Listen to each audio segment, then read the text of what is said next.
Hello friends, আমি Moumita from south India. আমার নতুন একটি ব্লগে তোমাদের অনেক অনেক স্বাগত। আজ বৃহস্পতিবার আর আজ আমরা এসেছি পন্ডিচেরিতে, পন্ডিচেরির ইয়ানামে। দেখতেই পাচ্ছ কি পরিমাণ রোদ আর প্রচণ্ড গরম ছিল। যখন আমরা বেরিয়েছিলাম হালকা মেঘলা মেঘলা করছিল, তারপরে কিছু রাস্তা আসার পর থেকেই এত বেশি পরিমাণে রোদ উঠে গেল যে এখন আর ঘোরার বদলে আমরা একটা গাছের ছায়াতে বসে রেস্ট নিচ্ছি। এখানেতে অনেক গাছ আছে, আসলে এটা একটা পার্কের মতো জায়গা। এই গোদাবরী নদীর ধারে একটা ছোটোখাটো পার্ক গড়ে উঠেছে পুরো রাস্তা ধরে। আর এই যে দেখো, এত গরমের মধ্যে পন্ডিচেরিতে কম দামে ওয়াইন পাওয়া গেলেও আমরা খাচ্ছি পেপসি।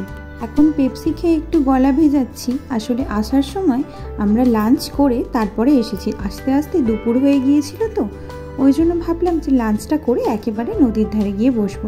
দেখো পার্কের মতো না জায়গাটা, খুব সুন্দর দেখতে। এখানে তো বিকালবেলাতে এত লাইটিং দেয় আর এত মানুষজন আসে যে কি বলবো। কিন্তু বিকাল হয়ে গেলে আর আমরা এখান থেকে বেরোই যদি, তাহলে অনেক রাত হয়ে যাবে বাড়ি চলে যেতে। সেজন্য আমরা এখন আলো থাকতে থাকতেই বেরিয়ে যাব। আর এখানে একটা বোটিং করারও জায়গা আছে, পুরো গোদাবরী নদীর এপার থেকে ওপার পর্যন্ত নিয়ে যাবে। তো আমার মেয়ে বায়না করছিল, আমার মেয়ে মানে দুষ্টু। তোমরা অনেকেই আমাকে SMS করে বলেছ যে ভিডিওতে আমার মেয়ে বললে ভালো লাগে না, ওর দুষ্টু নামটাই ঠিক আছে। যেমন ওর নাম তেমন ওর কাজও, ও সত্যি ভীষণ দুষ্টু। আর আমরা যে পার্কটার মধ্যে বসে রেস্ট নিচ্ছিলাম সেটা হলো রাজীব পার্ক। দেখো কি সুন্দর, পুরো রাস্তা জুড়ে এরকম গাছ লাগানো আর বসার জায়গা। বিকালবেলা হলে খুব ভালো লাগবে। আর এই দেখো, এইখানেতে আছে একটা ভাঙা জাহাজ। এই জাহাজটা আগে সমুদ্রের জলে মানে এই গোদাবরীর জলে ঘুরে বেড়াতো, আর তার মধ্যে অনুষ্ঠান করা যেত, পার্টি করা যেত, মানে ফ্লোটেল টাইপের, আর একটা রেস্টুরেন্ট টাইপেরও ছিল। এরপর শোনা যায় যে পার্টি করার সময়ে এই জাহাজটার মধ্যে একটা বিপত্তি ঘটে আর জাহাজটা ডুবে গিয়েছিল। আর অনেক মানুষ মৃত্যুবরণ করেছিল, অনেক মানুষ আহত হয়েছিল, অনেক মানুষকে বাঁচানো গিয়েছিল, অনেক মানুষকে আবার খুঁজেও পাওয়া যায়নি। তারপরে এই জাহাজটাকে উদ্ধার করে নিয়ে এসে এখানে রাখা হয়। আর এরপর থেকে এই নদীর জলে আর কোনো প্রকার কোনো রকমের ফ্লোটেল তৈরি করা হয়নি। দেখো জাহাজটা এখনো পর্যন্ত যদি ভিতরটাতে দেখা যায়, আমরা সামনেটা গিয়ে একটু দেখছিলাম যে ভিতরটা ভীষণ সুন্দরভাবে অ্যারেঞ্জ করা, কিন্তু জলে ডুবে আর অনেক দিন আগে জলে যেহেতু ডুবে গেছে, পুরো রাস্ট পড়ে খারাপ হয়ে গেছে। সেই জন্য এর ভিতরে ঢোকাও এখন বারণ। আর আমরা এখন যাচ্ছি বোটে চড়ার উদ্দেশ্যে। তো এখানেতে অনেকগুলো বোট রাখা থাকে, আর সেই বোটেতে ওই লাইফ জ্যাকেট পরিয়ে যেরকম বোটিং হয় আর কি, পুরো সেই রকমই অ্যারেঞ্জ করা থাকে। আর এপার থেকে ওপার গেলে 150 টাকা মতো পড়ে, আর কিছুটা দূর মানে অর্ধেক রাস্তা ঘুরিয়ে নিয়ে আসলে 100 টাকা পড়ে। তো আমাদেরকে বলছিল যে এখানে বসে একটু ওয়েট করো, আরও যারা আসবে তারপরে পুরো ওই বোটটা ভর্তি হলে তারপরে ছাড়বে, না হলে ছাড়বে না। সেই জন্য আমরা এখানে একটু বসে বসে রেস্ট নিচ্ছিলাম, তারপরে আইসক্রিম খাচ্ছিলাম। আরও লোকজন আসছিল, অনেকেই বলছিল ওই 100 টাকারটা যেটা অর্ধেক রাস্তা যাবে সেইটার পর্যন্ত যাবে।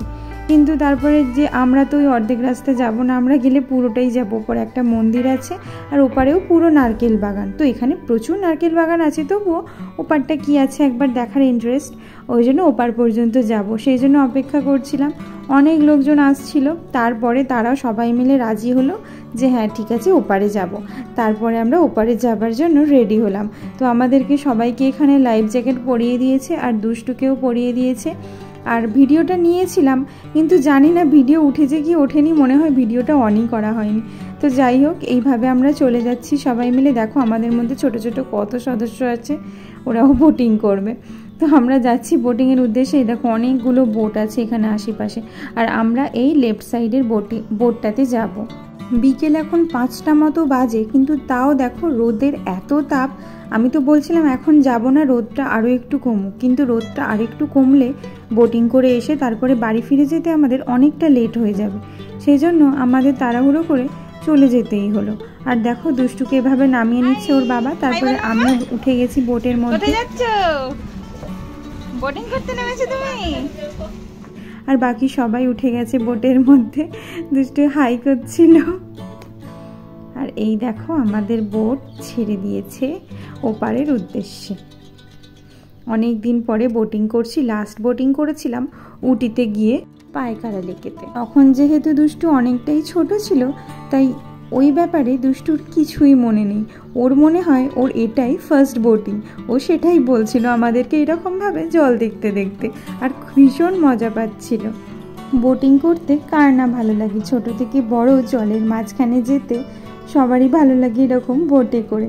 আর দুষ্টু তো বারবার ওই জলটার মধ্যে নিচু হয়ে হয়ে হাত দিচ্ছিল, মানে জলটা উঠে আসছিল অনেকটা, জলের অনেক স্পিড ছিল, বেশ ভালোই ঢেউ হচ্ছিল, আর ওর হাতে লাগছিল ঢেউগুলো, আর সেই জলটা নিয়ে ও মুখে মাখছিল। আসলে বোটের মধ্যে অনেকেই ছিল যারা ওই জলগুলোকে নিয়ে মুখ ধুচ্ছিল। তো জলটা প্রচণ্ড পরিমাণে নোনা, মানে সমুদ্রের জলই বলা চলে, প্রচুর নোনা, আর সেই জলগুলো দিয়ে মুখ ধুচ্ছিল। আর আমি বসে বসে ওর কাণ্ডগুলো দেখছিলাম। ওকে বারবার বারণ করছি যে নোনা জলে মুখ ধুস না, কারণ আমাদের কাছে ভালো মিষ্টি জল নেই যে পরে আবার মুখ ধুয়ে দিতে পারবো। তো এখানে আশেপাশে যত জলই সব নোনা জল। আর দেখো এই যে এপারে চলে এসেছি, এপারে কি আছে দেখো, পুরো নারকেল বাগান, আরও কয়েকটা বোট আছে, মানে ফিশারম্যানদের বোট আর কি, ফিশ ধরা হয়, আর ওই মন্দিরটা।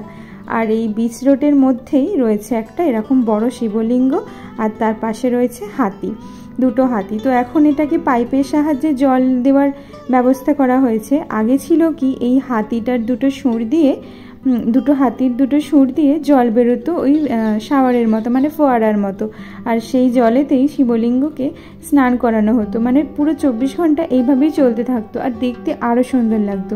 কিন্তু এখন মনে হয় নোনা জলের কারণেতে ওদের সুরের ভিতরে যে শাওয়ারগুলো লাগানো ছিল সেগুলো খারাপ হয়ে গেছে, তাই শিবলিঙ্গের ওপরেতে নর্মাল এমনি পাইপ লাগিয়ে দিয়েছে, আর সেই জলগুলোই চারিদিকে ঘোরাফেরা করছে, আর সেই জলগুলোই নিচে পড়ছে। অনেকে তো এই নোনা জলেতে আবার চানও করছিল, ভালোই মজা করছিল। আমরা কাছে যেতেই অনেকটা ভিজে যাচ্ছিলাম, আর নোনা জল তো, অনেক নোনা জল ঘাঁটলে গা কুটকুট করে, তাই আর নোনা জল ঘাঁটিনি। এখন 6টা প্রায় বেজে গেছে, আর এখনও পর্যন্ত দেখো রোদ কমার কোনো গন্ধই নেই। যাই হোক, রোদ কমুক আর না কমুক, এবারে আমাদের বাড়ি ফিরে যেতেই হবে, না হলে আমাদের বাড়ি ফিরতে অনেকটা রাত হয়ে যাবে।